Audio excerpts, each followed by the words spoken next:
When it comes to mobile cloud gaming, JoyArc might be one of the more popular platforms. Also, playing Modern Warfare 2 and Warzone 2 on mobile is a hot topic. JoyArc doesn't offer the game pre-installed, but I did install it through their cloud PC app. Now, how well does the game play on the platform? Let's drop in. Since JoyArc is primarily a mobile-only platform, I decided to play the game on my iPad with my Xbox Bluetooth controller. I usually play with controller anyway, so this worked out. What I find weird about this whole platform is that there's already many games installed, including many Battle.net games, like Overwatch 2 and WoW. So I'm trying to figure out why JoyArc doesn't have the game pre-installed, while NetBoom does. They share files, right? Let me install this to the Battle.net NetBoom folder for kicks. Installation almost took exactly an hour's time because of the 12 megabyte per second download limit. This was without the campaign and co-op because, yeah, that's right, I spent plenty of money just downloading the game. Now once you get in the game, you'll have to restart and update the patch and wait for the shaders, of course. This whole process took over 20 minutes. Hopefully you got a monthly subscription instead of paying hourly. With games like this, you'll benefit going that route.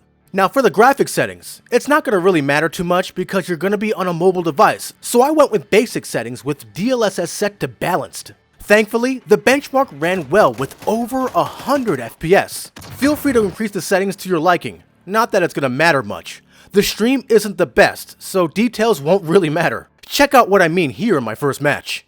And of course, good old shipment for my first match. Gotta get familiar, you know?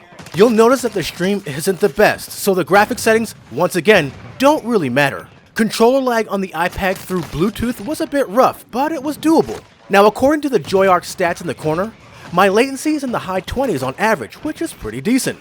Now JoyArc doesn't have the best infrastructure, and that's apparent with my performance, but I'm still able to play and do damage, but I'm definitely not at my best. Plus, at this resolution, it can be hard to see things. This is playable though, and I had an okay time. I wasn't at the bottom of the leaderboard on either of my games here. Now Warzone was around the same experience.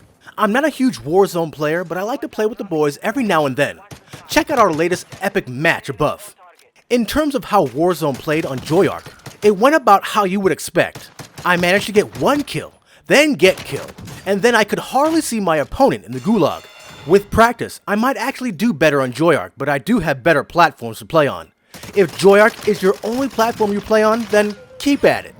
Now the CGB team and I have been loving DMZ. So far, it's been my highlight this Call of Duty.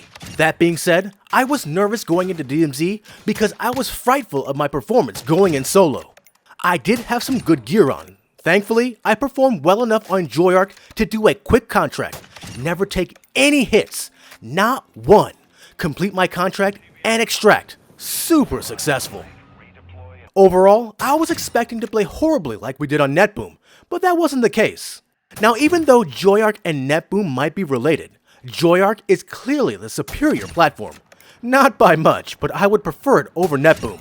So if you like this overview of Modern Warfare 2 and Warzone on JoyArc, give us a like. Also, make sure to join as a member of the channel or join our Patreon in the links below. And above all else, make sure to subscribe to keep it locked right here at the only place where you can do battle in gaming heaven, Cloud Gaming Battle. This is the Black Knight, making every shot count.